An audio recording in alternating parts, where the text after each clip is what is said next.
Hola, bona tarda. Benvinguts a una nova sessió de formació en xarxa.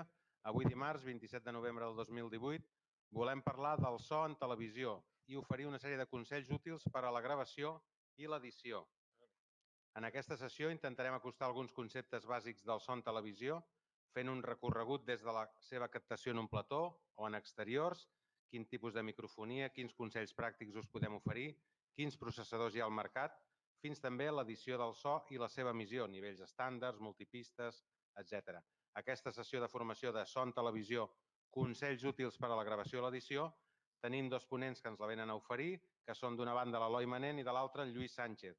L'Eloi Manent és tècnic especialista en imatge i so i en gravació i postproducció d'àudio. Ha treballat en ràdio, en directes, en televisió, en producció musical i disseny de so des de fa gairebé 20 anys i treballa a la xarxa des del 2009, on hores d'ara és realitzador. El nostre altre ponent és el Lluís Sánchez. Ell té estudis d'imatge i so, ha treballat com a tècnic d'audiovisuals a la Fira de Barcelona i també com a tècnic de so a Com Ràdio i des del 2013 treballa a la xarxa de comunicació local. Bona tarda, Eloi i Lluís. Hola, bona tarda. Doncs quan vulgueu, endavant amb aquesta sessió de formació en xarxa, so en televisió, consells útils per a la gravació i l'edició. Bona tarda. Hola, bona tarda a tots. Aquesta sessió l'hem preparat una mica a partir d'alguns dubtes i suggeriments que ens han anat arribant d'algunes entitats i sobre coses diverses d'àudio.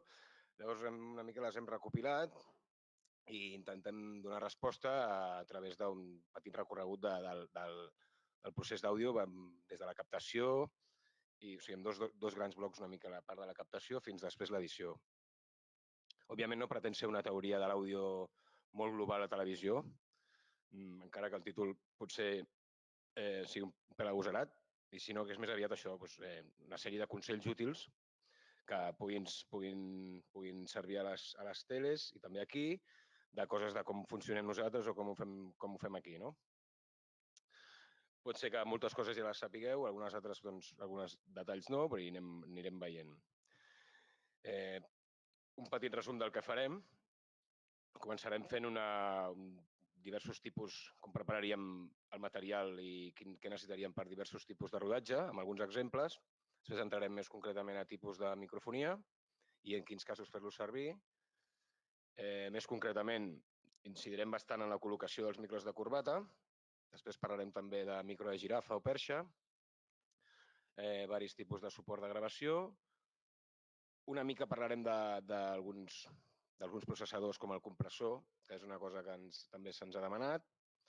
I després ja farem una mica breument algunes coses d'edició, sobretot de nivells i tema de canals, i alguns problemes o truquillos que es puguin solventar ja a l'edició. Doncs, fotem, no? Endavant, sí, Lluís. I també recordar als assistents presencials i els que tenim online que si tenen preguntes després de l'exposició o si és alguna pregunta molt urgent, les poden fer a través del sistema webinar. Els presents, demaneu la paraula i us passarem el micro perquè tothom ho escolti. Endavant, Eloi, endavant, Lluís. Som-hi. Posem per cas que tenim un rodatge, el primer que farem és una anàlisi del que anem a fer. Es parlaria el tècnic de so en aquest cas, o el càmera, o depenent de l'envergadura del rodatge, el personal que vagi a fer aquest rodatge. Parlant amb el realitzador es veu quines necessitats tècniques de so tindríem. I a partir d'això, en funció del programa, si és una tertúlia, si és un rodatge, si és un reportatge, en funció del que sigui la localització i tot plegat, es decideix el material que necessitarem. Quins micros utilitzar, la quantitat de micros que necessitem, on gravar-ho. Després hi ha tota la part d'accessoris, de cablejat, material, etc. Però això ja no hi entrarem, farem una cosa més genèrica. Comencem pel cas més senzill, un reporter que va gravar un reportatge. Simplement un micro de mà, sense fils, perquè es pugui moure amb tranquil·litat, i entrem la senyal a la càmera. Canal 1 entrem al micro, per exemple, i tenim el micro d'ambient, el canó de la càmera al canal 2. Següent cas, una decla. Tenim un senyor que li estem fent una entrevista. Li posem un micro de solapa que entra al canal 1. En aquest cas podria anar amb cable perquè tenim l'avantatge que no s'ha de veure, si és que no s'ha de veure un pla general o no l'hem de veure movent-se ni res, podem posar-li un micro de cable que no que a vegades ens dona menys problemes per tema freqüències, tot el tema. Una entrevista, ja tenim dos personatges. En aquest cas ja seria un tema multicàmera, perquè això s'hauria de fer amb un mínim de 2 càmeres, preferentment 3, per tenir un plano de l'entrevistadora, plano de l'entrevistat i un plano general per poder jugar amb el multicàmera després, no? A l'hora de realitzar-ho. En aquest cas, 2 micròfons de solapa, un a cada entrevistat, a cada personatge, entrant a càmera a 2 canals de càmera dividits, separats, per poder tenir la senyal separada després i poder-la manipular després a edició. Una recomanació és posar els 2 micros a la mateixa càmera. A vegades et trobes que per posició és més útil utilitzar la càmera 1, o sigui, posar un micro en una càmera i l'altre micro a l'altra càmera. Després d'edició ens hem trobat que pel tema aquest pot crear-se un petit delay entre les 2 gravacions, perquè no van, tot i sincronitzar-ho, no van al mil·lisegon i et trobes que pot tenir un desplaçament, un àudio respecte a l'altre. Llavors, a l'hora de muntar, et trobes que la veu de la Rosó, per exemple, l'estaríem sentint ara també pel micro de l'entrevistat i quan ella està parlant es sent per l'altra pista la seva veu com una mica desplaçada. I llavors t'obliga a fer un editatge de retallar aquestes... T'allargaria una mica la feina. Un cas ja una mica més delicadet. El seguiment d'una persona en el qual tenim altres personatges a l'escena i necessitem captar també el so del que diguin aquesta gent. Aquí a la dreta tenim el personatge principal, diguéssim, que sí que el tenim microfonat, un micro de càpsula de corbata, i es podria dir, bueno, amb el micro d'ambient agafaríem de la càmera, podríem agafar el so del resta de gent. Què passa? Que el micro d'ambient ens donarà una senyal molt de sala, sense concreció, i serà difícil que s'entengui el discurs que facin els altres. En aquests casos, l'ideal que seria, doncs vinga, tenim micros per tots, no? Però, clar, sempre es va com es va, no? Si tenim un rodatge que tenim una càmera, en funció de les possibilitats tècniques que tenim, ens adaptem, no? En aquest cas, amb una sola càmera, però, per exemple, en el canal 2, en comptes del micro d'ambient, afegim un micro de perxa i ja podrem fer una mica més de seguiment de les altres persones que estan en escena. Òbviament, en aquests casos, es complica quan hi ha tanta gent i si és amb guió és més fàcil perquè vas seguint els diàlegs i si és una qüestió d'improvisació, doncs està una mica al tanto. Ens han preguntat també si hi ha la possibilitat d'utilitzar el micro de perxa sense una gravadora externa o una gravadora a fora de la càmera. I sí, es pot fer. Simplement entrem la senyal de la perxa al canal 2 de la càmera. Problemes que pot ocasionar això. El perxista està situat darrere la càmera, en principi. Per què? Perquè ens interessa que pugui veure la monitorització, els búmetres de la senyal que està gravant. Això és bastant important perquè, en un principi, quan gravem qualsevol senyal, és important monitoritzar-la, no només auditivament, sinó també visualment, no? Això, però, en tots els casos, sigui en perxa, en micro de corbata, en un micro de mà. Perquè què passa? Si nosaltres estem només escoltant, doncs clar, pot ser que la senyal sigui bona, sigui correcta, de qualitat, però en canvi estigui entrant a un nivell massa baix. Llavors, després aquesta senyal de poca potència l'hauríem d'incrementar a l'editatge i això ocasiona sorolls, com veurem potser després amb editatge. En canvi, si només estem veient la senyal, per exemple, veient el búmetre, que això a vegades passa, poses a gravar, vinga, prova el micro, entra micro, sí, veig que el búmetre es mou, vale, és correcte. Ojo, perquè si no estem monitoritzant auditivament la senyal, pot ser que aquesta senyal, que de nivell és bona, tingui algun soroll elèctric, qualsevol cosa que no es vegi en el búmetre, però que sí que s'estigui colant pels auriculars. O sigui, tornant al tema, una acció com aquesta, amb el perxista, seguint els altres personatges, i al canal 1 tindríem el personatge que tenim a la dreta.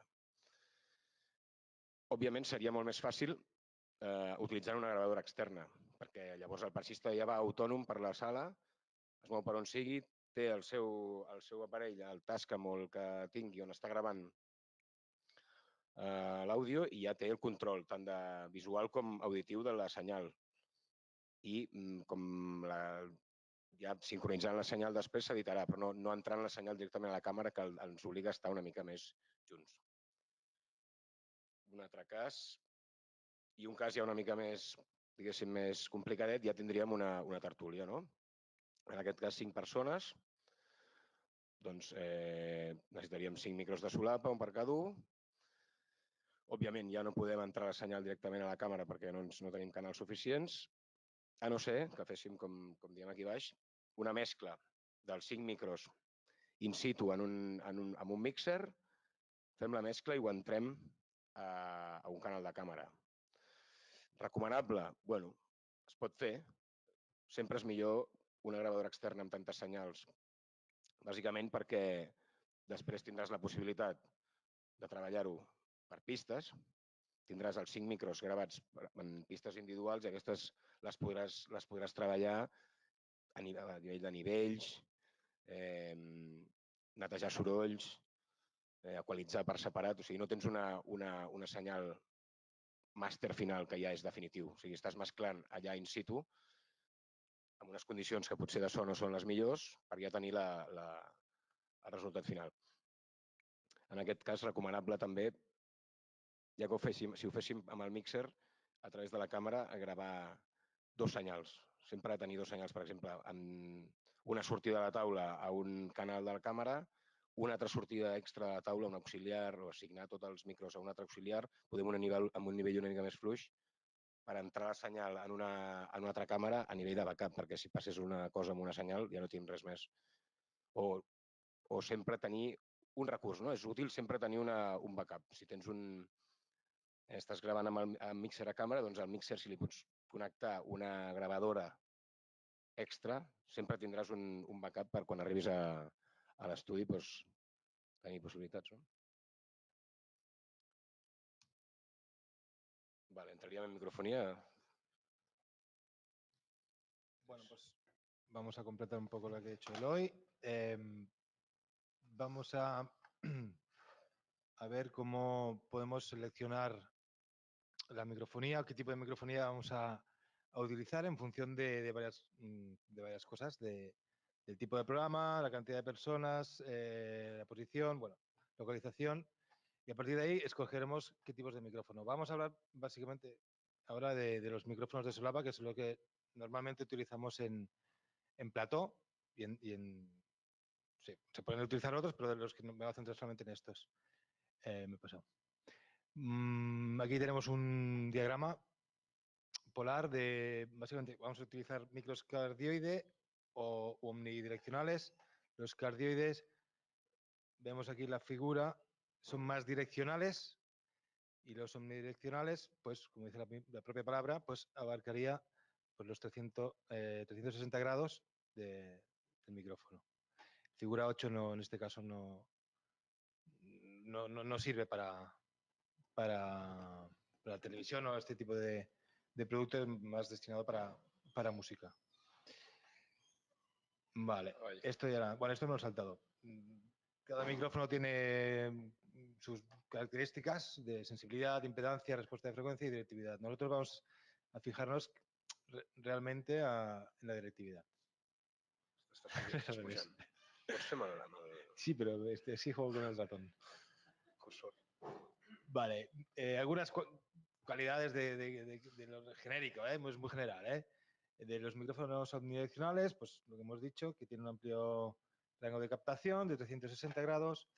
Es muy versátil. Se puede utilizar en casi todas las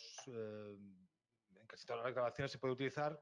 Tiene sus pros y sus contras, que ahora veremos. Y tiene un amplio de respuesta de frecuencias. Para mi gusto tiene un sonido más cálido porque al abarcar los 360 grados pues capta un poco digamos, unos tonos más graves, más interesantes. En cambio, el microcardioide tiene una dirección de captación que irá en función de cómo lo colocamos. y tiene un sonido un poquito menos cálido con predominancia de frecuencias medias. ¿Por qué? Porque al hecho de estar más acotado el haz de audio, pues va, digamos, discriminar frecuencias más graves. Es recomendable para ambientes con mucho ruido o con mala acústica, que ahora veremos. A ver, aspectos a tener en cuenta a la hora de microfonar. Primero, las características del espacio. Lo ideal es ir a... Si se puede hacer en un plató, que tengamos nuestro plató, o en caso de que podamos ir fuera, al exterior, lo recomendable es ir a localizar y hacer una prueba. Probar con tu equipo o hacer la misma prueba piloto. Entonces, a partir de ahí escogeremos un tipo de micrófono. Como he dicho antes, vamos a barajar la opción de micros omnidireccionales o cardioides /direccionales. En esta foto, por ejemplo, un programa que se realiza aquí, es un restaurante. Es un restaurante bastante grande. No tiene mala acústica, pero hay mucho ruido. Hay proyectores gigantes, hay neveras, a veces hay obras en la calle trabajando. Entonces, nosotros la primera vez, cuando fuimos la primera vez, teníamos nuestros micros omnidireccionales, buenos, pero ¿qué pasa? Que a la hora de grabarlo aquello no funcionaba. No funcionaba. ¿Por qué? Porque tienes que captaba mucho ruido, se captaba mucho ruido. A la hora de poner, entonces decidimos cambiar y pusimos micrófonos direccionales. Ya no se ve, pero aquí se puede ver los micrófonos direccionales, que entonces digamos que él va a captar directamente debajo de la barbilla, digamos, y captaba solamente el espacio. ¿Qué pasa? Nosotros, aparte de esto, lo grabamos en multipistas y nos da la opción de pues ir eliminando las pistas o subiendo o bajando los volúmenes. Bueno, aquí la presentadora es la excepción. Aquí tenemos un micro omnidireccional porque ella se va girando para izquierda y derecha y nos interesa, porque si lo pusiéramos en un lado solo, en el momento que se girara para allá, pues la perderíamos. Pues eso, una vez hecho... Bueno, lo que decía antes, estudio acústico del espacio. Aquí vemos un plató que parece que suena bien, no sé cuál es, pero bueno, tiene dos muebles de madera que absorben bien, bueno, tiene... Bueno. En esta foto de aquí, también es otra cosa que hicimos nosotros, otro programa, aquí esto fue más dramático todavía que hay en el restaurante. Esto era una nave industrial gigante que ibas allí y apenas podías entenderte casi hablando con el compañero a medio metro. Obviamente un micrófono omnidireccional no es viable.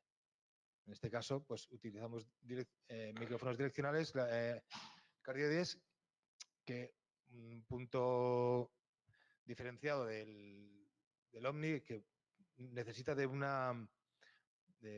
microfonar más curosamente, ahora me sale en catalán, más delicadamente, ¿no? Luego aquí he puesto una foto de cómo se puede conducir acústicamente, que no lo recomiendo. El formato del producto. También tenemos en cuenta qué tipo de producto vamos a hacer. Si es un informativo, si es un magazine, la posición donde se van a colocar los protagonistas. Por ejemplo, en este caso, aquí yo lo tiene centrado, pero un poquito inclinado a su derecha, y aquí el presentador lo tiene puesto a su izquierda. Normalmente van a hablar cara a cámara, ¿vale? Yo creo, no se ve muy bien, pero creo que lo tiene inclinado hacia aquí. Pero en el caso que pudieran interactuar, pues no se perdería Aquí tienes Pedro,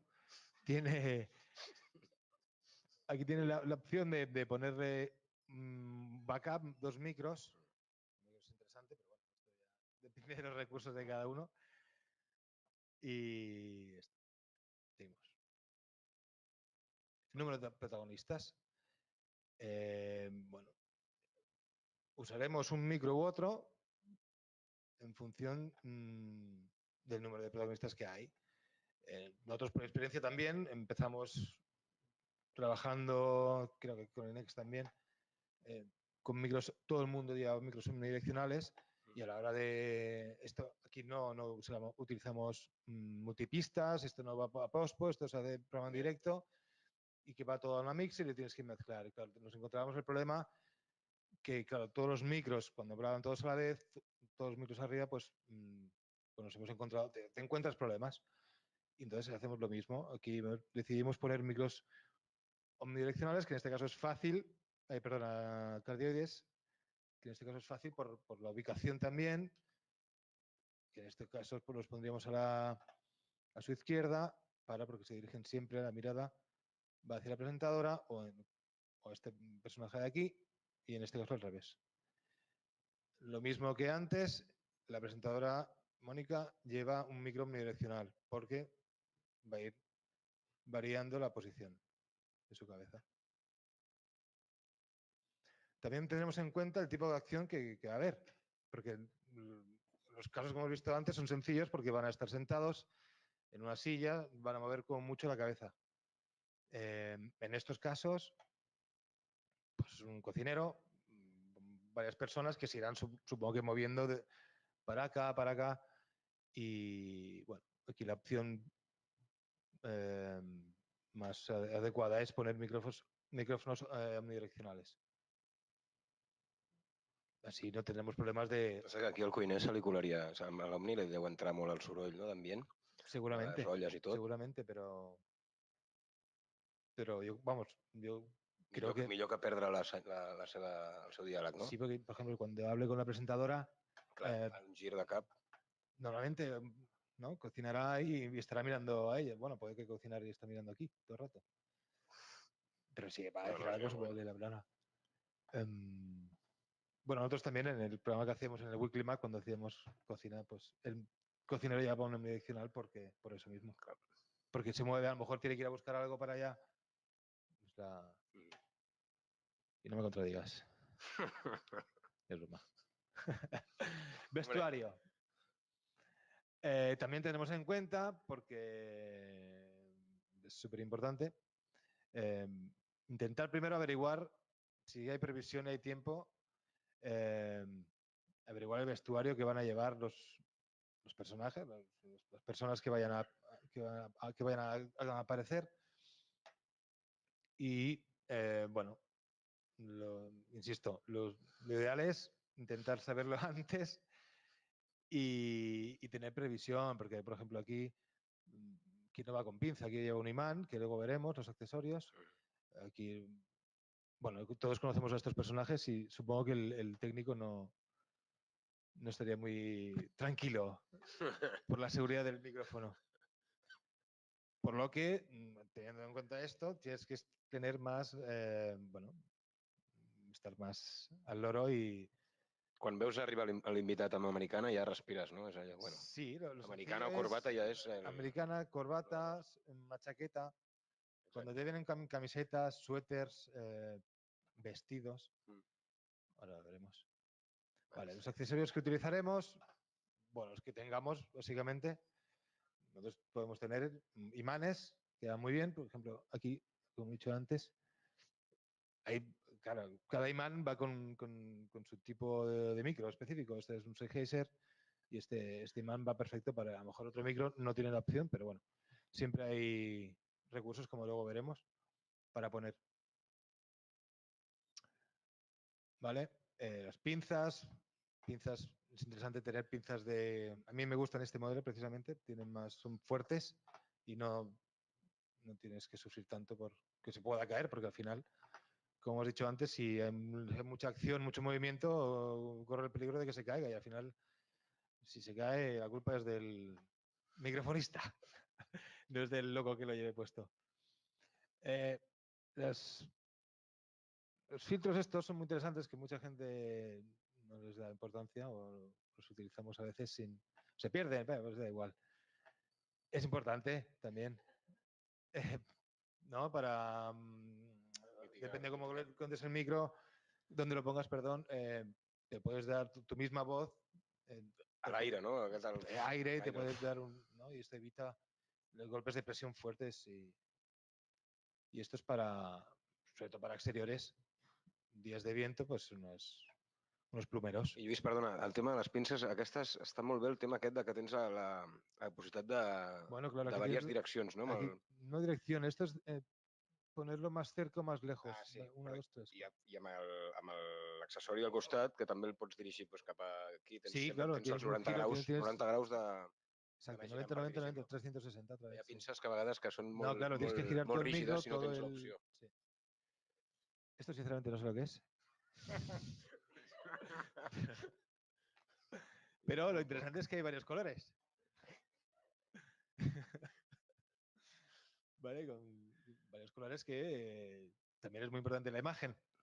Y bueno, depende Claro. si la persona lleva una camisa blanca brillante, pues a lo mejor nos conviene más ponerlo con un tono más cálido, más color carne.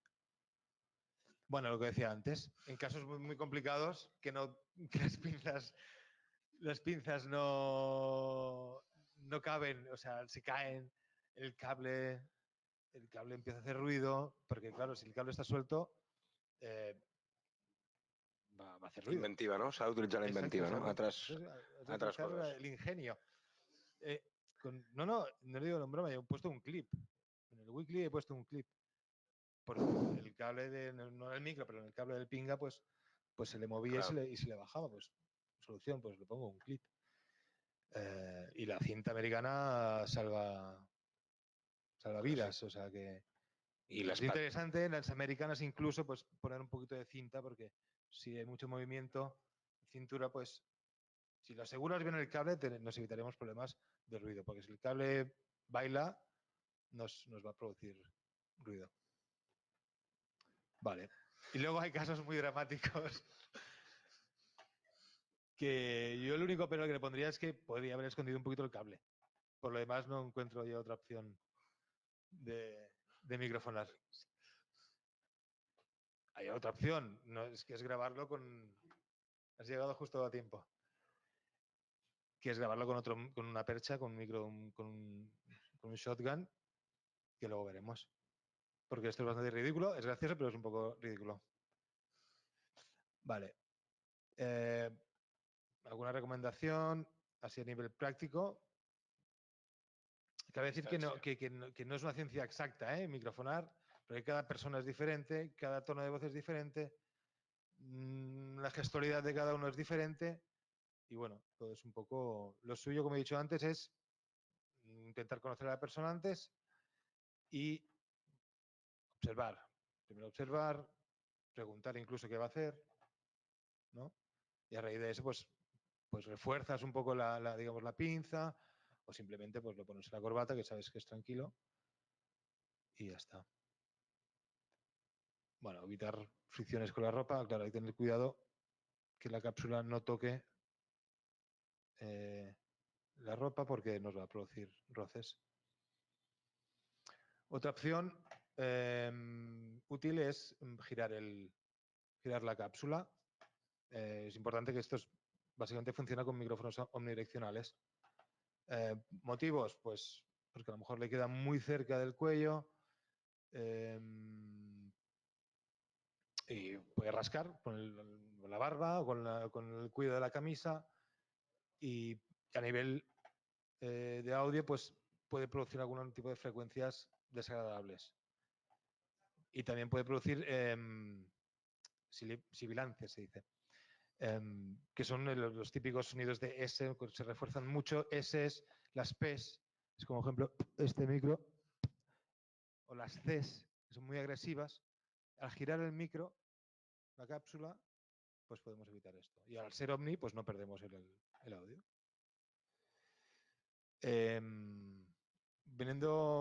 Recuperando el tema este de las sibilancias, yo tampoco acostumbro a ponerlo recto directamente debajo de aunque se recomienda que sí, bueno, debajo justo de la boca, porque también puede producir ese efecto desagradable con ciertas consonantes. Pues la solución es inclinarlo un poquito, tanto con estos como con los cardioides. Yo no los dirijo nunca a la voz.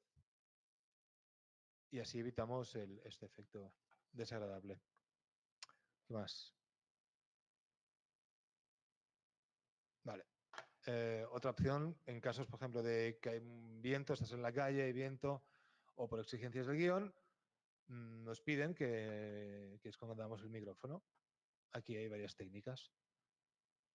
Con cinta americana, como he dicho, sirve para todo.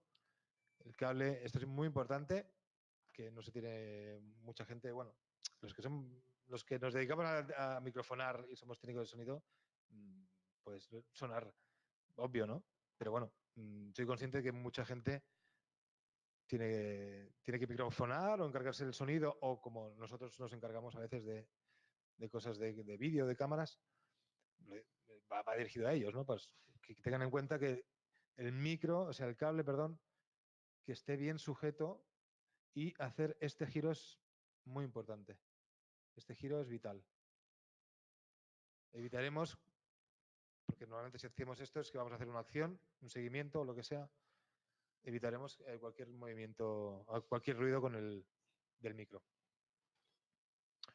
Pongo aquí un enlace de un tutorial muy chulo.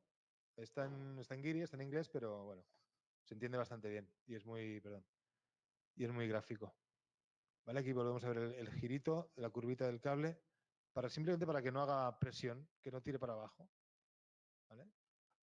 Aquí bajo la solapa hay 1000 técnicas para esconder el micro. Bueno, otra cosa importante que tampoco parece que no se tiene muy en cuenta o se deja pasar, ¿no? Es el tema de empatizar con la persona a la que vas a microfonar. Parece un poco ridículo, pero no. A la hora de poner un micro, si tú entras a saco, la primera reacción que vas a encontrarte es, pues eso, ¿no? Cerrarse un poco en banda y de ¿dónde vas tú? ¿Dónde vas con tus manos? Y bueno, eso. Lo recomendable es, bueno, presentarse, quién eres, qué vas a hacer y cómo lo vas a hacer, que vas a ponerle un micro, pues lo vas a pasar por aquí, vas a pasar por allá. Intentar eso, empatizar. ¿Por qué? Porque se nota, ¿eh? Porque, no sé, aquello que se abren un poquito, abren su espacio vital que tú estás invadiendo, ¿no? Porque, pues, como podéis ver, al microfonar necesitas contacto y cercanía. Y a cualquier persona, si no la avisas con tiempo, a lo mejor se puede sentir un poco incómoda. Calentar las manos es importante. Yo ahora mismo no podría. Ahora no podría. ¿Vale? Vale. Vale, Ahora doncs sigo.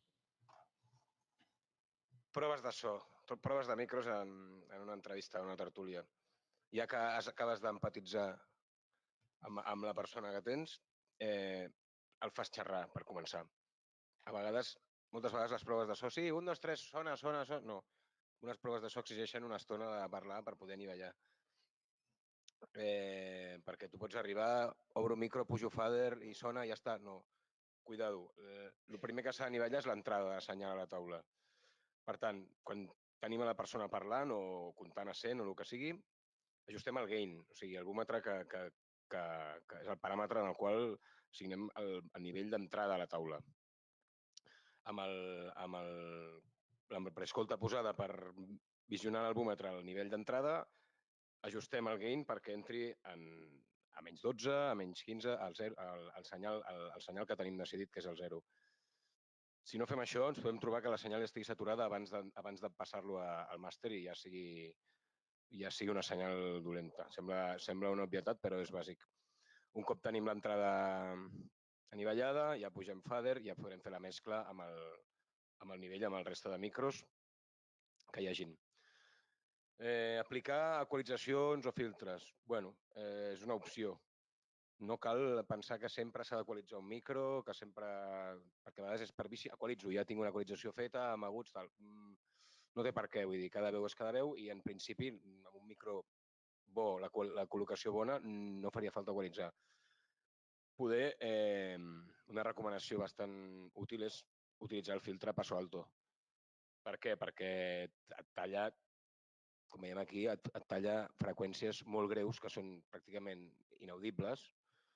Només per temes de música i així, instruments, sí que els greus estan allà, però una veu mai per sota de 100 hertzos, 80, 100, és com si no notéssim. I en canvi ens eliminarà problemàtiques de sorolls, rebots o coses del plató que se'ns puguin generar que normalment es repeteixen més amb greus.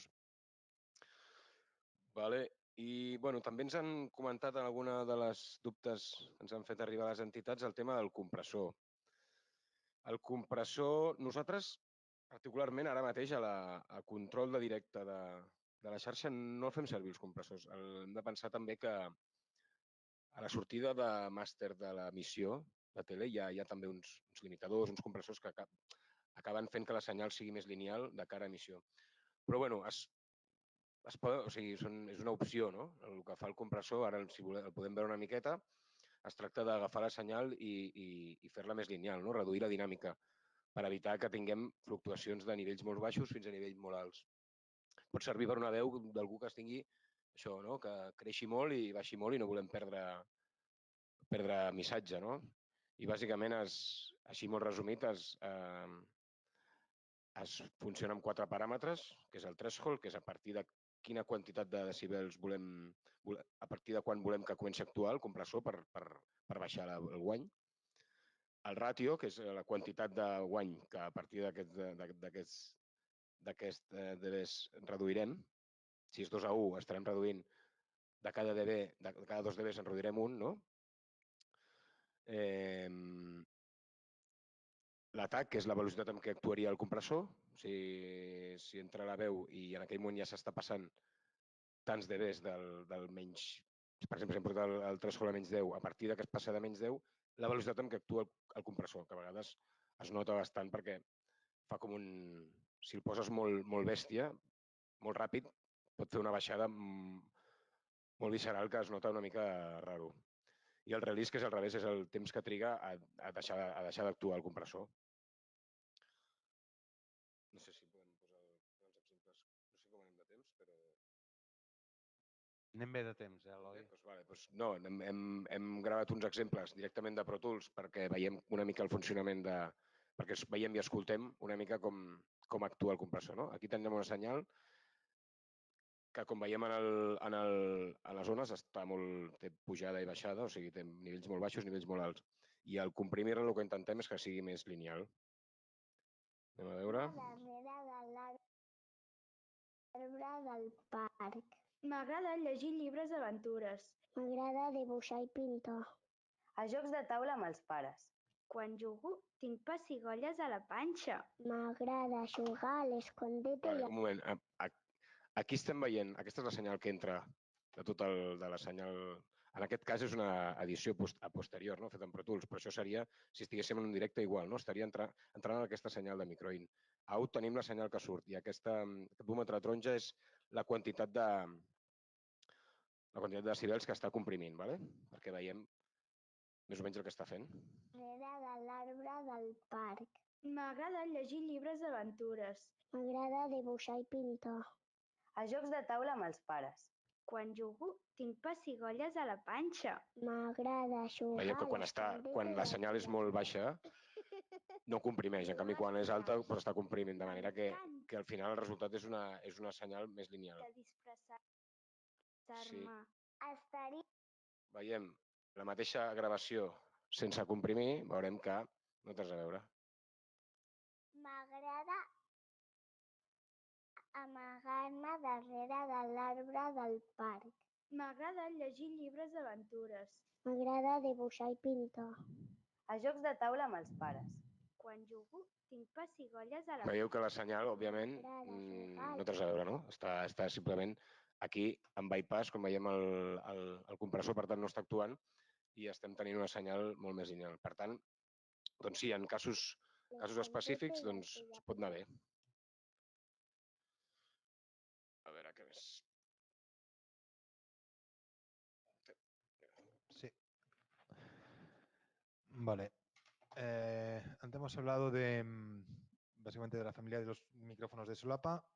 Ahora vamos a ver los micrófonos de percha, que digo el Eloy, yo le llamo shotgun. La percha es el accesorio para sujetar el micro. ¿Cuándo lo haremos servir?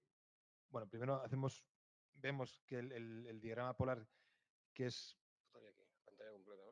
aquí, Sí. ¿vale? Podemos ver que es parecido al cardioide, en este caso es un hipercardioide, que es micrófono direccional también, ¿vale? Para lo que decía antes, ¿cuándo lo utilizaremos? Se pueden utilizar, como mucha gente piensa que no, pero sí que se puede utilizar para hacer declaraciones, entrevistas, ¿vale? Aquí vemos esta foto, nos señala más o menos la distancia correcta para colocarlo. Obviamente tendremos en cuenta el plano que haga el cámara. Si es una tecla en estático como esta de aquí abajo, incluso puedes poner un trípode. ¿Vale? Características, tiene un sol bastante natural, es muy direccional y si lo vamos a utilizar en entrevistas o alguna tecla, pues por lo que he dicho antes Eloy, pues podemos evitar interferencias si utilizamos sistemas inalámbricos o que se vea el cable por el suelo o por el cuerpo. También lo utilizaremos para situaciones que haya algún tipo de acción o con muchas personas. Por ejemplo, el ejemplo es la foto, que estas personas entiendo que van a hablar todas o irán hablando aleatoriamente, pues con la percha lo puedes ir dirigiendo. Aquí sí que realmente hay que tener más en cuenta el cuadro, el encuadre que vaya a hacer el cámara, pues tú, el técnico, tiene que hablar con el realizador y bueno, que te diga el plano cómo va a ser y la duración incluso y el movimiento que va a hacer. Y tú seguirle y sobre todo intentar que no entre en cuadro. Movimientos suaves a la hora de mover la percha. El micrófono, el shotgun. Esto es el micrófono, esto es la percha, repetimos. El micro es muy sensible al viento. En este caso, yo creo que aquí igual no hace falta, porque es un interior, pero lleva una espuma, ¿no? Lleva una... ¿Cómo se llama? El nombre técnico. El no técnico es el perrito, ¿no? Peluche. El no técnico. El peluche. Tiene un nombre técnico porque no me acuerdo, pero bueno, el peluche. Y otra cosa importante es fijar bien el cable. Vemos el Canon está bien fijado a la percha, porque también lo mismo que pasaba antes, cualquier movimiento del cable se va a transmitir a través de la propia percha y nos va a interferir en el micrófono. Y incidiendo en la pregunta, ¿no?, que se hacía, si podemos grabarlo por la cámara, este micro, tanto este micro como cualquier micro, si la máquina tiene entrada de Canon, pues, o de jack, podemos grabarlo. Podemos grabarlo directo a cámara o directo a una grabadora externa, que podemos hacer diferentes. Podemos trabajar y tratar mejor la señal. Una cosa importante que no quiero dejar pasar es esto de aquí. La Phantom, más 48V, significa que el micrófono en sí, que ya puede ser una percha, un shotgun, todos, en este caso todos, hay alguno que lleva una pila, pero todos necesitan alimentación externa de 48 voltios. Entonces, muchas veces vas con la cámara, lo pruebas, ostras, que no me entra, pues hay que activar esto. No en micro, no estás conectando en micro, sí, pero necesitas conectarlo a 48 voltios para alimentar ese micrófono. Y al caso contrario, igual. Si tú pones un micro de cable, un micro de mano normal y corriente, la posición correcta es mic, no 48, porque si te va a sonar igualmente, pero lo único que puedes provocar es que haya algún ruido, generar ruido. Y si, como pasa muchas veces, no monitorizas, no escuchas lo que estás grabando y escuchas un ruido raro, es que seguramente estés grabando con un micro normal de mano que no necesita alimentación, lo estás grabando, le estás aplicando una tensión que no necesita.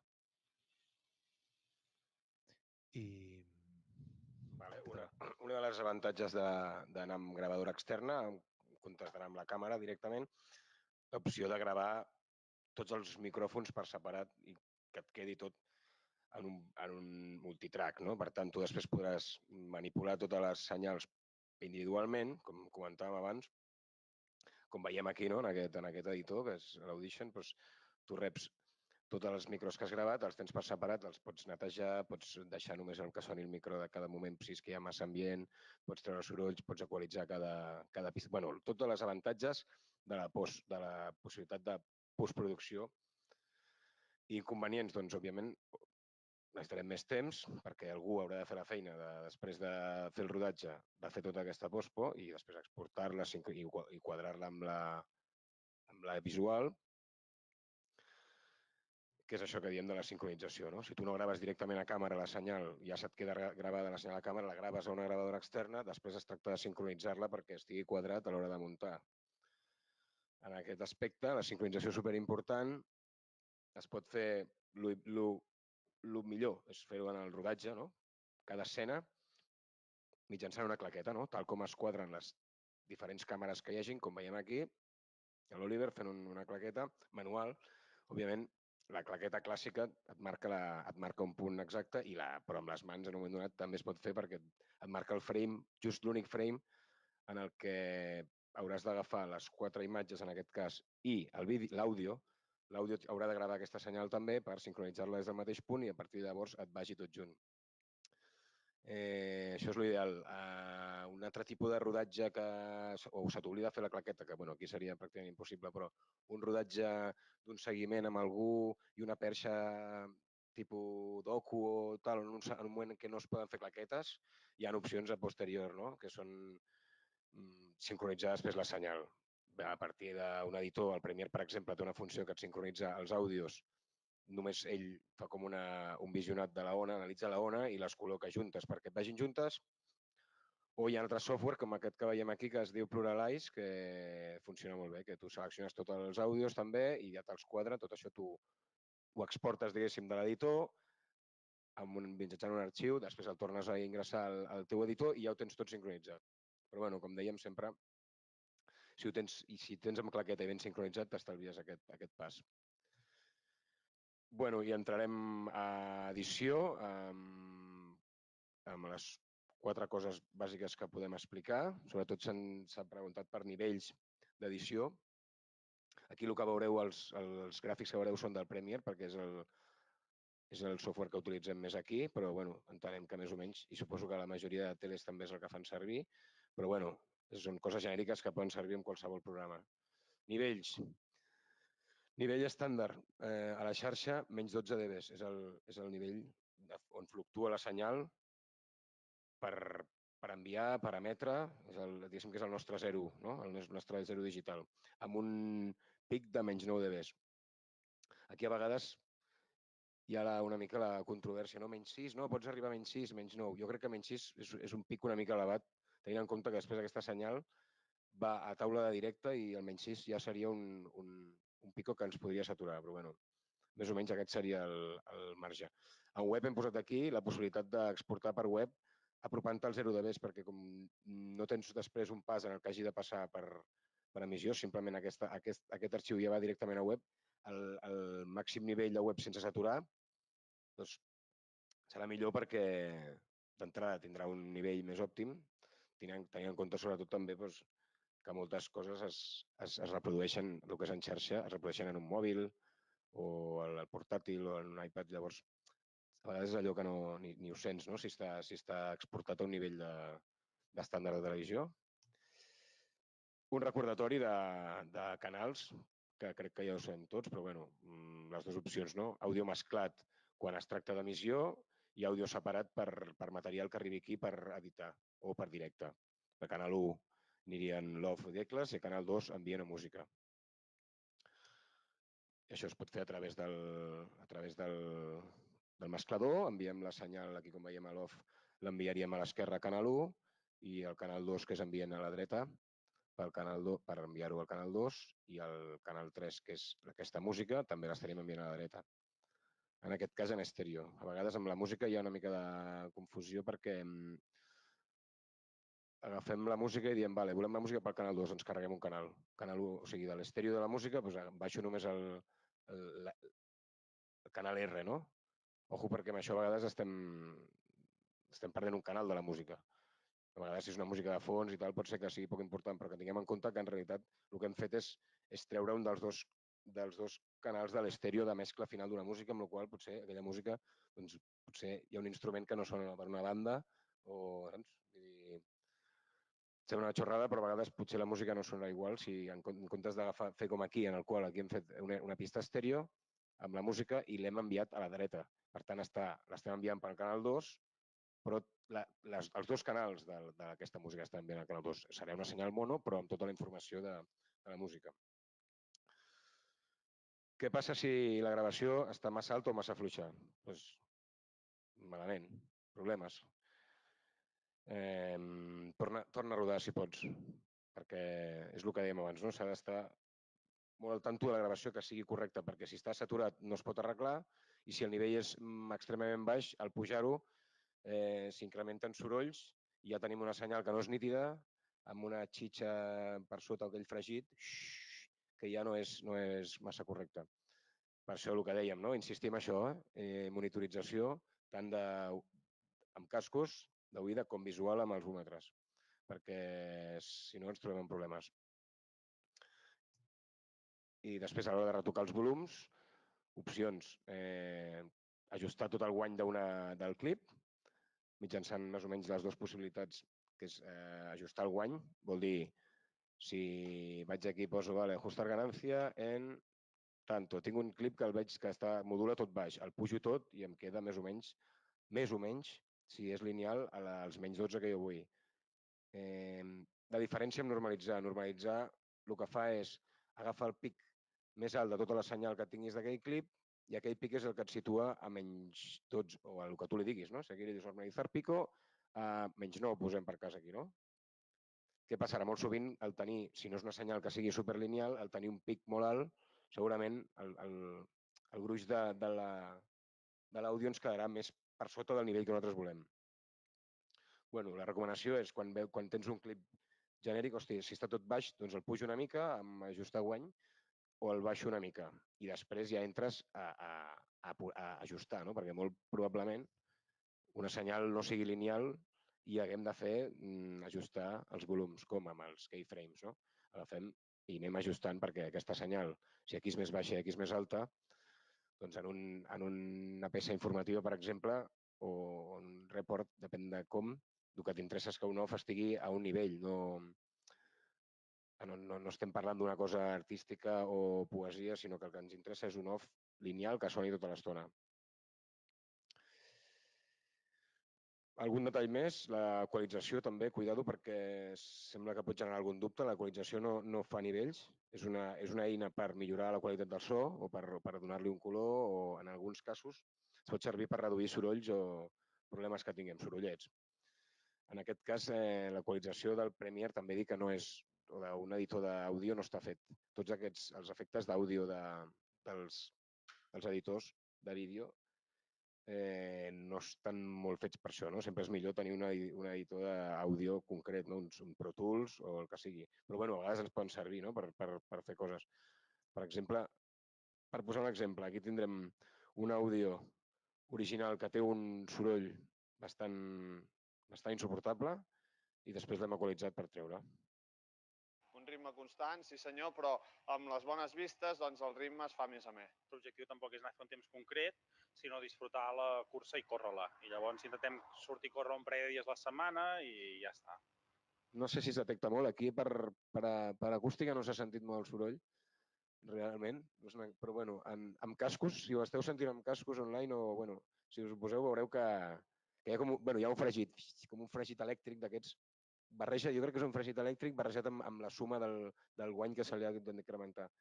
Total, que era un soroll que era bastant inadmissible. S'ha passat per l'equalització i veureu que el color del timbre de la veu canvia totalment. Diríem que és bastant més opac, no té brillo, però almenys hem eliminat el soroll. Un ritme constant, sí senyor, però amb les bones vistes doncs el ritme es fa més amè. L'objectiu tampoc és anar a fer un temps concret, sinó disfrutar la cursa i córrer-la.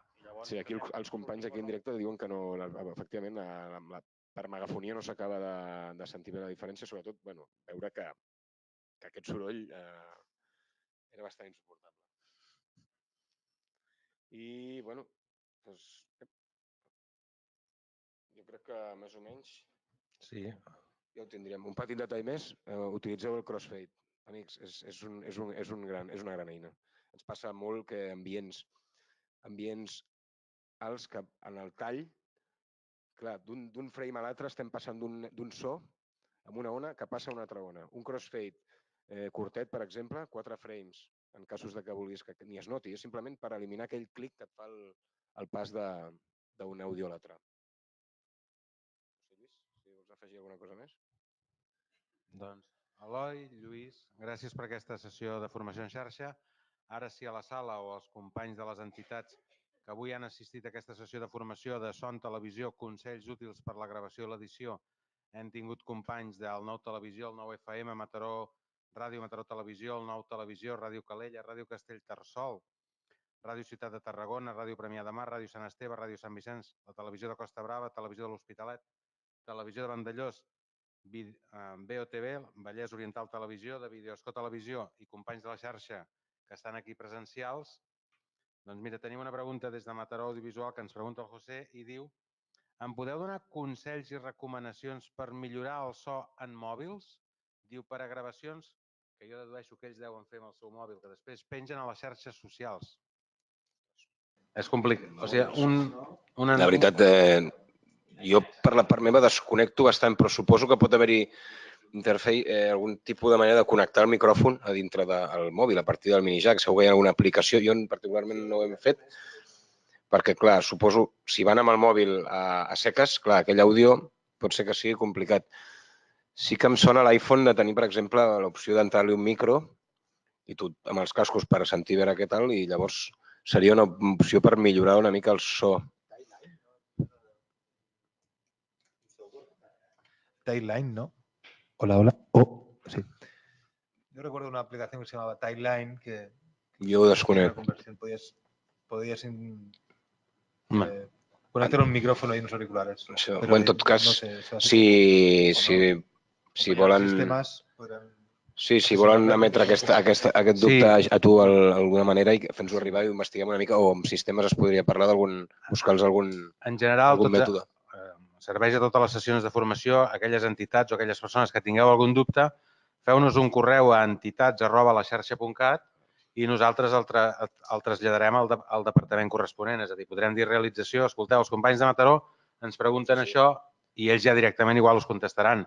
Tant sigui realització com sigui infraestructures, des d'entitats@laxarxa.cat traslladeu-nos dubtes i us els mirarem de resoldre.